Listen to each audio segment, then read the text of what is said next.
Hello, നമ്മുടെ പുതിയൊരു വീഡിയോയിലേക്ക് എല്ലാവർക്കും സ്വാഗതം. അപ്പോൾ ഇന്നത്തെ വീഡിയോ നമ്മുടെ ബിഗിനേഴ്സ് ചാലഞ്ചിന്റെ പാർട്ട് 8, അതായത് ക്ലാസ് 8 ആണ് ഇന്ന് നമ്മൾ എടുക്കാൻ ഉദ്ദേശിക്കുന്നത്. ഇന്നത്തെ ക്ലാസ് നമുക്ക് കഴിഞ്ഞ ക്ലാസ്സിന്റെ തുടർച്ച എന്ന് തന്നെ പറയാം. കാരണം കഴിഞ്ഞ ക്ലാസ്സിൽ നമ്മൾ പറഞ്ഞത് ഓക്സിലറി വെർബായിട്ടുള്ള ഹാവ് ഹാസ് എന്നതായിരുന്നു അല്ലേ.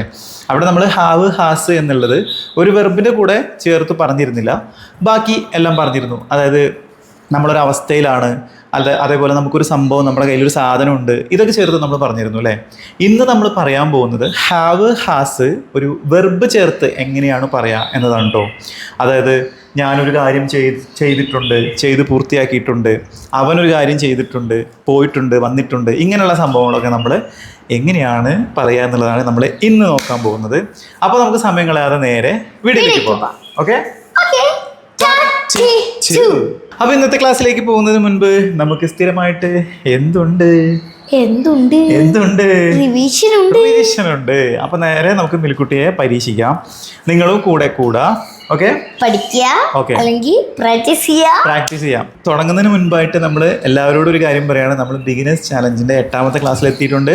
കഴിഞ്ഞ സീരീസ് ഒന്നും കാണാത്ത ആളുകൾ, അതായത് 8 വരെയുള്ള ക്ലാസ്സുകൾ കാണാത്ത ആളുകൾ തീർച്ചയായിട്ടും അത് കാണുക. ഇതൊരു തുടർച്ചയാണ്. ആദ്യം മുതൽ കണ്ടാൽ മാത്രമേ നിങ്ങൾക്ക് കൃത്യമായിട്ട് മനസ്സിലാവുള്ളൂ കേട്ടോ. അപ്പോൾ ഇന്നത്തെ നമ്മുടെ റിവിഷനിലേക്ക് കിടക്കാം. നമുക്ക് ആദ്യം മിൽക്കുട്ടി, ഞാനൊരു മെക്കാനിക്കാണ്. അതായത് നമ്മുടെ കഴിഞ്ഞ ക്ലാസ് ഞാനൊരു മെക്കാനിക് ആണെന്ന് പറയണം. I am a mechanic. ഞാനൊരു മെക്കാനിക്കാണ്. അവന് ഒരു സയൻറ്റിസ്റ്റ് ആയിരുന്നു. സയൻറ്റിസ്റ്റ് എന്നുള്ള വാക്ക് പറയാൻ ബുദ്ധിമുട്ടുന്നുണ്ടെങ്കിൽ അത് ഞാൻ പറഞ്ഞു തരാം. പറഞ്ഞോ. അവനൊരു സയൻറ്റിസ്റ്റ് ആയിരുന്നു. He was scientist. മിൽക്കുട്ടിക്ക് സയൻറ്റിസ്റ്റ് എന്ന് പറയാൻ കിട്ടില്ല കേട്ടോ. Okay, he was a scientist അല്ലേ. ഇനി അവൾ നാളെ ഒരു കളക്ടറാവും. She will be a collector. Tomorrow അല്ലേ. She will be a collector tomorrow. അപ്പോൾ നമ്മൾ ഈസ് പറഞ്ഞു, വാസ് പറഞ്ഞു, വിൽ ബി പറഞ്ഞു. ഇനി അടുത്തത് വില്ല്, ഫ്യൂച്ചർ ടെൻസ് അല്ലേ. സിമ്പിൾ ഫ്യൂച്ചർ ടെൻസ് വെച്ചിട്ട് ഒരു ക്വസ്റ്റ്യൻ ചോദിക്കാൻ പോവാണ്. നീ നാളെ ഡാൻസ് ചെയ്യുമോ? Tomorrow. Will you dance tomorrow? ഇന്നലെ നീ ഡാൻസ് കളിച്ചോ? Did you play വേണ്ട. Did you dance? Yesterday. Did you dance yesterday? ഇന്നലെ നീ ഡാൻസ് കളിച്ചോ? അപ്പോൾ നമ്മൾ ഫ്യൂച്ചർ ടെൻസ് പഠിച്ചിരുന്നു. അതുപോലെ കഴിഞ്ഞ കാര്യങ്ങൾ പറയാനായിട്ട് ഡിഡ്, പാസ്റ്റ് ടെൻസ് പഠിച്ചിരുന്നു. ഇനി നമുക്ക് പ്രസന്റ് നമ്മൾ പഠിച്ചിട്ടുണ്ടായിരുന്നല്ലോ. നമ്മൾ എന്നും ചെയ്യാറുള്ള കാര്യങ്ങൾ പഠിച്ചിട്ടില്ലായിരുന്നോ? അതെ. അപ്പോൾ നമ്മൾ അത് ചേർത്തിട്ട് ക്വസ്റ്റ്യൻ ചോദിക്കാൻ പോകണ്ടോ. നീ എന്നും കുളിക്കാറുണ്ടോ? എങ്ങനെ ചോദിക്കുക? നീ എന്നും കുളിക്കാറുണ്ടോ? Do you bath every day? Do you take bath every day? Do you take a bath every day? ഒരു എ ചേർക്കണം കേട്ടോ. അതങ്ങനെയാണ് rule. Do you take a bath every day? നീ എന്നും ഒരു കുളി എടുക്കാറുണ്ടോ എന്നുള്ളതാണ് അതിൻ്റെ കറക്റ്റ് മലയാളം. ആ എ എന്തുകൊണ്ട് വന്നു എന്നുള്ളത് ചോദിച്ചു കഴിഞ്ഞാൽ അത് ഗ്രാമറാണ്. Do you take a bath? അങ്ങനെയാണ് ചോദിക്കുക. Do you take a bath? നീ എന്നും കുളിക്കാറുണ്ടോ? ഓക്കെ, ഇനി അടുത്ത ചോദ്യം. അവൾ എന്നും തുണി കഴുകാറുണ്ടോ? തുണി കഴുകുക എന്നുള്ള വാക്ക് എന്താണ്? വാഷ്. അപ്പൊ അവൾ എന്നും തുണി കഴുകാറുണ്ടോ? എന്തിൽ തുടങ്ങും? Does she wash clothes every day?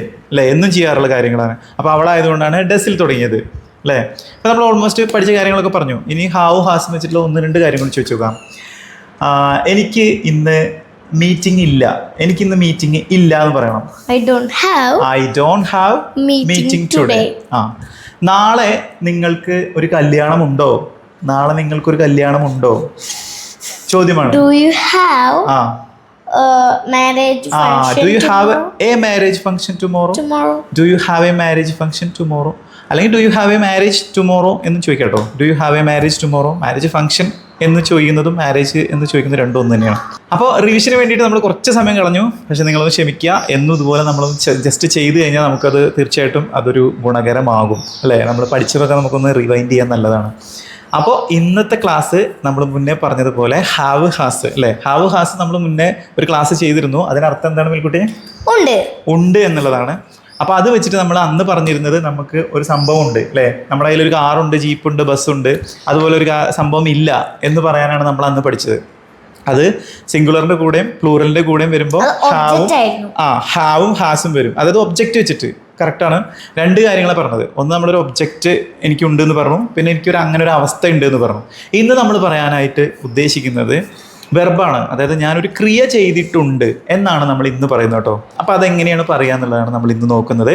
അത് പറയുമ്പോൾ ആദ്യമായിട്ട് തന്നെ ഇതിൻ്റെ ഒരു സ്ട്രക്ചർ നമ്മൾ പഠിക്കേണ്ടതായിട്ടുണ്ട്. ആക്ച്വലി ഈ ടെൻസിന് പറയുന്ന പേര് പ്രസൻറ്റ് പെർഫെക്റ്റ് ടെൻസ് എന്നുള്ളതാണ് കേട്ടോ. പ്രസൻറ്റ് പെർഫെക്റ്റ് ടെൻസ്, അതായത് നമ്മളൊരു കാര്യം ചെയ്ത് പൂർത്തിയാക്കിയിട്ടുണ്ട് എന്നുള്ളതാണ്. ഇത് പ്രസൻറ്റ് ടെൻസിൽ നിന്നും അതുപോലെ പാസ്റ്റ് ടെൻസിൽ നിന്നും എത്രത്തോളം വ്യത്യാസം ഉണ്ടെന്നുള്ളതാണ് നമ്മൾ നോക്കാൻ പോകുന്നത് മെയിനായിട്ട് കേട്ടോ. അത് നമ്മൾ ഇതിൻ്റെ അവസാനം പറയാം. അപ്പോൾ കഴിഞ്ഞു പോയ ഒരു കാര്യം നമ്മൾ പറഞ്ഞു അല്ലേ, അതിന് നമ്മൾ സിമ്പിൾ പാസ്റ്റ് എന്ന് പറയും. എന്നും നടക്കുന്ന കാര്യത്തിന് സിമ്പിൾ പ്രസൻറ്റ് എന്ന് പറയും. ഇനി ഫ്യൂച്ചറിൽ ഇനി നടക്കാൻ പോകുന്ന കാര്യത്തിന് സിമ്പിൾ ഫ്യൂച്ചർ ടെൻസ് എന്നും പറയും. ഇതൊക്കെ നമ്മൾ പഠിച്ചു കഴിഞ്ഞതാണ്. ഇതിൽ ഈ പേരൊന്നും ജസ്റ്റ് ഓർത്തിരുന്നാൽ മതി, പേരിലൊന്നും വലിയ കഥയൊന്നുമില്ല. നമ്മളിത് എപ്പോൾ പറയുന്നു എന്നുള്ളതാണ് നമ്മൾ മെയിനായിട്ട് ഓർത്തിരിക്കേണ്ടത്. അപ്പോൾ ഇപ്പോൾ പറയാൻ പോകുന്ന ടെൻസിൻ്റെ സ്ട്രക്ചർ ഇതാണ്. ഒരു കാര്യം ഞാൻ ചെയ്തിട്ടുണ്ട് എന്ന് പറയണമെങ്കിൽ ആരാണോ ചെയ്യുന്നത്, ചെയ്യുന്ന ആളെ പറയുന്നു. അത് കഴിഞ്ഞിട്ട് ഹാവോ ഹാസോ നമ്മൾ ചേർക്കുന്നു. ഒന്നുകിൽ ഹാവ് അല്ലെങ്കിൽ ഹാസ് സബ്ജക്റ്റിനനുസരിച്ച് ചേർക്കും. സബ്ജക്റ്റ് സിംഗുലർ ആണെങ്കിൽ ഹാസും, സബ്ജക്റ്റ് പ്ലൂറൽ ആണെങ്കിൽ ഹാവും ചേർക്കും. അതുപോലെ ഐയുടെ കൂടെ ഹാവ് ചേർക്കും. എന്നിട്ട് നമ്മൾ വെർബിൻ്റെ ഇനി നമുക്ക് വെർബിൻ്റെ മൂന്നാമത്തെ വാക്കിനെ നമ്മൾ അന്ന് പരിചയപ്പെട്ടിരുന്നു അല്ലേ, അതാണ് ചേർക്കേണ്ടത്. അതായത് ഒരു വെർബിന് 3 രൂപങ്ങളുണ്ട് മെയിനായിട്ട്. അപ്പോൾ ഏതെങ്കിലും ഒരു വാക്കുണ്ട്, നമ്മൾ എപ്പോഴും പറയുന്ന വാക്കാണ് ഗോ. ഗോ എന്ന് പറയുന്ന വെർബിൻ്റെ 3 രൂപങ്ങളാണ് go, went, gone. Go, went, gone. Go എന്ന് പറയുന്നത് V1, വെൻഡ് എന്ന് പറഞ്ഞു കഴിഞ്ഞാൽ V2, ഗോൺ എന്ന് പറഞ്ഞു കഴിഞ്ഞാൽ V3. അപ്പോൾ ഞാൻ പോയിട്ടുണ്ട് എന്ന് നമുക്ക് പറയണമെങ്കിൽ ഞാൻ പോയിട്ട് ഉണ്ട് എന്നാണ്. അപ്പോൾ ഉണ്ട് എന്നുള്ളത് നമുക്കറിയാം, ഹാവും ഹാസും ആണ്, അത് നമ്മുടെ കയ്യിലുണ്ട്. അപ്പോൾ ഐ ഹാവ്, ഞാൻ ഉണ്ട്. ഇനി പോയിട്ട് എന്നാക്കണം. പോയിട്ട് എന്നുള്ളത് മൂന്നാമത്തെ വെർബാണ്. അതായത് പോവുക അല്ലെങ്കിൽ പോകുന്നു എന്നുള്ളത് ഒന്നാമത്തെ, രണ്ടാമത്തത് പോയി, മൂന്നാമത്തത് പോയിട്ട്. ആ മൂന്നാമത്തെ വെർബ് എല്ലാം നിങ്ങളൊരു ഇട്ട് ചേർത്ത് പഠിച്ചാൽ നിങ്ങൾക്ക് ഈ ടെൻസ് ഉണ്ടാക്കാൻ എളുപ്പമാണ്. അതുകൊണ്ടാണ് ഞാൻ അന്ന് പറഞ്ഞത് ഈ മൂന്നാമത്തെ വെർബിന്റെ കൂടെ നിങ്ങൾ ഇട്ട് ചേർത്ത് പറയണം എന്നുള്ളത്. പെട്ടെന്ന് കിട്ടാണെങ്കിൽ ഒരു സംശയമുണ്ട്, നമ്മളിങ്ങനെ തട്ടൂലേ. ഓക്കെ, അപ്പൊ നമ്മൾ ആ ചേർത്ത് പറഞ്ഞാൽ ചെയ്തിട്ട് ഉണ്ട് എന്നുള്ള എളുപ്പം നമുക്ക് പറയാൻ പറ്റും. അതായത് ഉദാഹരണം പറയുമ്പോൾ നിങ്ങൾക്ക് മനസ്സിലാവും. ഞാൻ പോയിട്ട് ഉണ്ട് എങ്ങനെ പറയും? ഞാൻ പോയിട്ടുണ്ട്. I have gone. I have gone. ഇപ്പോൾ ഇവിടെ എടുത്തത് ഹാവ് കഴിഞ്ഞിട്ട് ഗോ, വെൻഡ്, ഗോണ് എന്ന് പറഞ്ഞാൽ മൂന്നാമത്തെ വെർബിന്റെ മൂന്നാമത്തെ രൂപമായിട്ടുള്ള ഗോൺ ആണ്. അപ്പൊ ഐ ഹാവ് ഗോൺ, ഞാൻ പോയിട്ടുണ്ട്. അത് മാത്രമല്ല ഗൈസ്, നമ്മൾ ഈ ലാസ്റ്റ് വന്ന ഏതാണോ അതിനെയാണ് നമ്മൾ എടുത്തുന്നത് കിക്കുമുട്ട. അതെ അതെ അതെ, ഒരു സെന്റൻസ് പറയുമ്പോൾ ഞാൻ പോയിട്ട് ഉണ്ട്, അപ്പൊ ആ ഉണ്ട് എന്നുള്ളത് നിങ്ങൾ നടുക്കിടുക, പിന്നെ നിങ്ങൾ ബാക്കി കാര്യം പറയാം. അതായത് ഐ ഹാവ് ഗോൺ. ഇവിടെ വെർബ് എന്ന് പറയുന്നത് പോയിട്ട് എന്നാണ്. അപ്പം അതിൻ്റെ മുൻപിൽ നമ്മൾ ആ മലയാളം പറയുന്ന ഞാൻ പോയിട്ട് ഉണ്ട്, അപ്പോൾ ആ ഉണ്ട് എന്നുള്ളതാണ് അതിൻ്റെ മുമ്പ് വരിക. ഇംഗ്ലീഷ് എപ്പോഴും തിരിഞ്ഞിട്ടാണ് വല്ല വരിക, അത് നിങ്ങളൊന്ന് ജസ്റ്റ് ഒന്ന് ഓർത്തിരിക്കുക. അപ്പോൾ ഞാൻ പോയിട്ടുണ്ട്. ഇനി നമുക്ക് കുറച്ച് സെന്റൻസുകൾ പറഞ്ഞു നോക്കാം കേട്ടോ. ഞാൻ പറയാം. ഞാനൊരു സിനിമ കണ്ടിട്ടുണ്ട്. പറഞ്ഞേ. ആണോ? കറക്റ്റ് ആണല്ലേ. ഞാനൊരു സിനിമ കണ്ടിട്ടുണ്ട്. I have watched movie. I have watched a movie. ഞാൻ ഒരു സിനിമ കണ്ടിട്ടുണ്ട്. ഈ ചിലതിന്റെ കൂടെ ഒക്കെ നമ്മളൊരു വാല് പോലെ ഇങ്ങനെ എയും ഒക്കെ ചേർക്കേണ്ടി വരും കേട്ടോ. നമ്മൾ മലയാളം പറയുമ്പോൾ ശ്രദ്ധിച്ചാൽ മതി. ഞാനൊരു സിനിമ കണ്ടിട്ടുണ്ട് എന്ന് അങ്ങനെ ഒരു വരുന്നിടത്തൊക്കെ എ ചേർത്ത് കൊടുക്കണം. അപ്പൊ ഞാനൊരു സിനിമ കണ്ടിട്ടുണ്ട്. അടുത്ത സെന്റൻസ് പറഞ്ഞു. അടുത്തത് ഞാൻ ചെടിയിൽ വെള്ളം ഒഴിച്ചു കൊടുത്തു. ഞാൻ ചെടിയിൽ വെള്ളം ഒഴിച്ചിട്ടുണ്ട്. ഒഴിച്ചിട്ടുണ്ട്. I have watered. I have watered the plants. ചെടികൾക്ക് വെള്ളം ഒഴിച്ചിട്ടുണ്ട്. അടുത്തതോ? ഞാൻ വീട് ക്ലീൻ ആക്കിയിട്ടുണ്ട്. ഞാൻ വീട് ക്ലീൻ ചെയ്തിട്ടുണ്ട്. എങ്ങനെ പറയും? അമ്മ തീർച്ചയായിട്ടും പറയാം. അപ്പൊ ഞാൻ ക്ലീൻ ചെയ്തിട്ടുണ്ട്, അത് എന്നെ ഏൽപ്പിച്ച പണിയൊക്കെ ഞാൻ ചെയ്തിട്ടുണ്ട് എന്ന് പറയില്ലേ? അപ്പൊ എങ്ങനെ പറയാ? I have വാഷ്ഡ് അല്ല, ക്ലീൻഡ് തന്നെയാണ്. എന്താണോ പറയുന്ന വാക്ക് അതന്നെ ചേർത്താ മതി. I have cleaned home. ഞാൻ വീട് വൃത്തിയാക്കിയിട്ടുണ്ട്. അടുത്തതോ? അടുത്തത് ഞാൻ പഠിച്ചിട്ടുണ്ട്. പഠിക്കാൻ ഏൽപ്പിച്ചിട്ടുണ്ടായിരുന്നു. ഇപ്പൊ ഞാൻ പറയാണ്, അല്ലെങ്കിൽ അവള് പറയാണ് പഠിച്ചു കഴിഞ്ഞിട്ട് ഓക്കെ ഞാൻ പഠിച്ചിട്ടുണ്ട്, പഠിച്ചു തീർത്തിട്ടുണ്ട്. I have studied. ഞാൻ പഠിച്ചിട്ടുണ്ട്. അടുത്തോ? ഞാൻ ഉറങ്ങിയിട്ടുണ്ട്. ഉറങ്ങാൻ പറഞ്ഞ് അയച്ചതായിരുന്നു. ആൾ ഉറങ്ങിയിട്ടുണ്ടോ എന്ന് പോയി നോക്ക്. നീ ഉറങ്ങിയിട്ടുണ്ടോ? ഞാൻ ഉറങ്ങിയിട്ടുണ്ട്. എങ്ങനെ പറയും? അതെങ്ങനെ പറയും? ഞാൻ ഉറങ്ങിയിട്ടുണ്ട്. എങ്ങനെ പറയും? I have slept. I have slept. അല്ലേ? ഇപ്പൊ ഇതൊക്കെ നമ്മൾ പറഞ്ഞത് ഒരു കാര്യം നമ്മൾ ചെയ്ത് പൂർത്തിയാക്കിയിട്ടുണ്ട് എന്നുള്ളതാണ്. അപ്പോൾ അതിനൊരു പ്രത്യേക സമയമൊന്നുമില്ല. ഞാനത് ചെയ്തിട്ടുണ്ട് എന്ന് പറയാണ്. ഞാൻ ചെയ്തു എന്ന് പറഞ്ഞാലോ അതിനൊരു സമയമുണ്ട്. ഞാൻ ഇന്നലെ ചെയ്തു, അല്ലെങ്കിൽ ഞാൻ രാവിലെ ചെയ്തു, അല്ലെങ്കിൽ ഞാൻ കുറച്ച് നാൾ മുന്നേ ചെയ്തു. അത് നമ്മളൊരു സ്പെസിഫിക് ആയിട്ടൊരു ടൈം പറയും. അതാണ് ഈ പ്രസൻറ്റ് പെർഫെക്റ്റും പാസ്റ്റ് ടെൻസും തമ്മിലുള്ള വ്യത്യാസം. ഇതാണ് ഞാൻ ആദ്യം പറഞ്ഞത്. കുറച്ച് കഴിഞ്ഞ് ഞാൻ അത് പറയാമെന്ന് പറഞ്ഞത്. അത് പ്രസൻറ്റ് പെർഫെക്റ്റ് എന്ന് പറഞ്ഞു കഴിഞ്ഞാൽ അത് ചെയ്ത് പൂർത്തിയാക്കിയിട്ടുണ്ട്. അത് എപ്പോൾ നമ്മൾ ചെയ്തു എന്നുള്ള ടൈം ഡിപ്പെൻഡഡ് അല്ല. ഓക്കെ, എന്നാൽ ഇതിന് ടൈം റിലേറ്റഡ് ആയിട്ടുള്ള ചില വാക്കുകളൊക്കെ ഉണ്ട് കേട്ടോ. അത് നമുക്ക് പിന്നെ പറയാം. അപ്പോൾ കൃത്യമായിട്ട് ഇന്നലെ, കഴിഞ്ഞ ദിവസം, 2 ദിവസം മുൻപേ, കഴിഞ്ഞ മാസം എന്നൊക്കെ പറയുകയാണെങ്കിൽ അത് പാസ്റ്റ് ടെൻസാണ്. കഴിഞ്ഞു പോയി. കൃത്യമായിട്ട് നമ്മൾക്ക് സമയം പറയുന്നു. അവിടെ നമ്മൾ സിമ്പിൾ പാസ്റ്റിൽ പറയണം. അതായത് ഞാൻ ഇന്നലെ വീട് ക്ലീൻ ചെയ്തു. I cleaned my home yesterday. അപ്പോൾ അവിടെ I cleaned my home, cleaned എന്ന് മാത്രമേ പറഞ്ഞുള്ളൂ. എസ്റ്റർഡേ എന്ന് പറഞ്ഞു. അപ്പോൾ I have cleaned my home yesterday എന്ന് പറയില്ല. Okay, I have cleaned my home, അത്രേ ഉള്ളൂ. അത് ചിലപ്പോൾ ഇന്നാവാം, മുന്നേ ആവാം, എപ്പോഴെങ്കിലും ആവാം. അത് പൂർത്തിയാക്കിയിട്ടുണ്ട് എന്ന് മാത്രമേ മീനിങ് ഉള്ളൂ കേട്ടോ. ഇനി ഇതിൽ പ്രധാനമായിട്ട് നമ്മൾ എപ്പോഴും കേൾക്കുന്ന ഒരു വാക്കാണ് ഞാനൊരു സ്ഥലത്ത് പോയിട്ടുണ്ട് എന്ന് പറയുമ്പോൾ ഐ ഹാവ് ഗോൺ എന്ന് പറയും. ഇപ്പം ഞാൻ ഡൽഹിയിൽ പോയിട്ടുണ്ട്. I have gone to Delhi. ഞാൻ ഡൽഹിയിലേക്ക് പോയിട്ടുണ്ട്. അത് തന്നെ ചില ആൾക്കാർ പറയും I have been to Delhi എന്നും പറയും. അപ്പോൾ ഈ 2 സെൻറ്റൻസും ശരിയാണ്. 2 സെൻറ്റൻസും ശരിയാണ്. പക്ഷേ ഇത് എപ്പോഴാണ് പറയുക എന്നതിനനുസരിച്ചിരിക്കും. ഈ സെൻറ്റൻസ് നമ്മളോട് ഒരാൾ ചോദിച്ചു കഴിഞ്ഞാൽ ഏത് സന്ദർഭത്തിലാണ്, എപ്പോഴാണ് ഇത് പറയുക എന്നുള്ളത് മാത്രം നിങ്ങൾ ഓർത്താൽ മതി. അതായത് ഞാനിപ്പോൾ ഡൽഹിയിൽ, ഇപ്പം എൻ്റെ വീട്ടിലല്ലേ, ഇവിടെ നിന്ന് ഞാൻ ഡൽഹിയിലേക്ക് പോയിട്ടുണ്ട്. ഇപ്പോഴും ഞാൻ അവിടെ തന്നെയാണ്. ഇപ്പം ഞാൻ ഡൽഹിയിൽ ഇപ്പോഴും ഞാൻ താമസിച്ചുകൊണ്ടിരിക്കുകയാണ്. ഞാൻ ഡൽഹിയിലേക്ക് പോയിട്ടുണ്ട്. അപ്പോൾ ഞാൻ അവിടെ ചിലപ്പോൾ വിസിറ്റിന് പോയതായിരിക്കാം, അതല്ലെങ്കിൽ കുറച്ച് ദിവസം നിൽക്കാനായിട്ട് പോയതായിരിക്കാം, അല്ലെങ്കിൽ ജോലിക്ക് പോയതായിരിക്കാം, എന്തെങ്കിലും ആവാം. അപ്പോൾ ഒരാൾ ചോദിക്കുകയാണ്, എൻ്റെ വീട്ടുകാരോടൊന്ന് ചോദിക്കുകയാണ്, അല്ല ആള് കണ്ടില്ലല്ലോ കുറേ ദിവസമായിട്ട്, ആള് ഡൽഹിയിൽ പോയിട്ടുണ്ടോ, ഇവിടെ ഒന്നും ഇല്ലേ എന്ന് ചോദിക്കണം. അപ്പോൾ പറയേണ്ടത് yes he has gone to Delhi. അവൻ ഡൽഹിയിൽ പോയിട്ടുണ്ട് എന്ന് പറഞ്ഞാൽ അയാൾ പോയിട്ടുണ്ട്, അയാൾ ഇപ്പോഴും അവിടെ തന്നെയാണ്. എന്നുവെച്ചാൽ അയാൾ ഇപ്പോഴും അവിടെ താമസിച്ചുകൊണ്ടിരിക്കുകയാണ്. അയാൾ പോയിട്ടുണ്ട്, ഇപ്പോഴും അവിടെ ഉണ്ട്. അപ്പോൾ അത് ചോദിക്കുന്ന സന്ദർഭം എപ്പോഴാണ്? നമ്മളെ കാണാതെ ഒരാൾ വന്ന് ചോദിക്കുകയാണ്, അല്ല അയാളെ കാണാനല്ല, അയാൾ ഇപ്പോൾ ഡൽഹിയിലേക്ക് എങ്ങാനും പോയതാണോ, പോയിട്ടുണ്ടോ, അയാൾ ഇവിടെ ഒന്നും ഇല്ലല്ലോ എന്ന് ചോദിക്കുമ്പോൾ അയാൾ ഡൽഹിയിൽ പോയിട്ടുണ്ട് എന്ന് പറയുമ്പോൾ ഹീ ഹാസ് ഗോൺ. ഇനിയോ നമ്മളെ വീട്ടിലുള്ള ഒരാൾ ജസ്റ്റ് ടൂറ് പോയി, അത് കഴിഞ്ഞ് തിരിച്ചു വന്നു, ഇപ്പോൾ ഇവിടെ ഉണ്ട്. ഇപ്പോൾ നമ്മളോട് ഒരാൾ വന്ന് ചോദിക്കുകയാണ്, അല്ല നീ ഡൽഹിയിൽ പോയിട്ടുണ്ടോ, എങ്ങനെയുണ്ട്, നിനക്ക് അവിടുത്തെ സ്ഥലങ്ങളൊക്കെ അറിയാമോ, നീ എപ്പോഴെങ്കിലും ഡൽഹിയിൽ പോയിട്ടുണ്ടോ എന്ന് നമ്മളോട് ചോദിക്കുകയാണെങ്കിൽ അപ്പം നമ്മൾ പറയേണ്ടത് I have been to Delhi എന്ന് പറയണം. ഞാൻ ഡൽഹിയിൽ പോയിട്ടുണ്ട്, എനിക്കറിയാം, ഞാൻ അവിടുത്തെ സ്ഥലങ്ങളൊക്കെ കണ്ടിട്ടുണ്ടല്ലോ, നല്ല അടിപൊളി സ്ഥലങ്ങളാണല്ലോ എന്ന് പറയുകയാണെങ്കിൽ ഞാൻ ആ ഡൽഹി എന്ന് പറഞ്ഞ സ്ഥലം കണ്ട് എൻ്റെ മനസ്സിൽ അതിൻ്റെ ഫുൾ പിക്ചറൊക്കെ എൻ്റെ മൈൻഡിലുണ്ട്, അതിൻ്റെ ഒരു എഫക്റ്റ് ഇപ്പോഴും എൻ്റെ മനസ്സിലുണ്ട്. എന്നിട്ട് ഞാനിപ്പോൾ എൻ്റെ വീട്ടിൽ നിൽക്കുകയാണ്.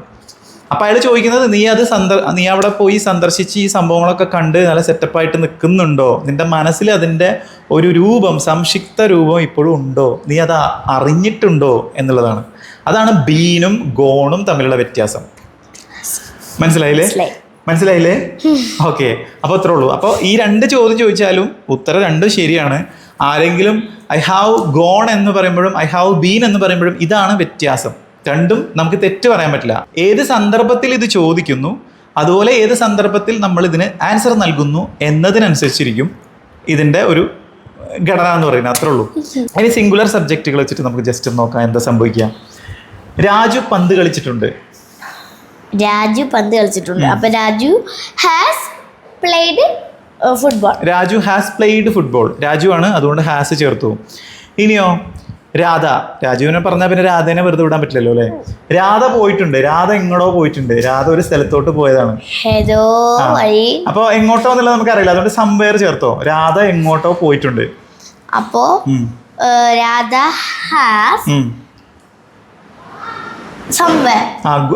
പോയിട്ട് പറയണ്ടേ,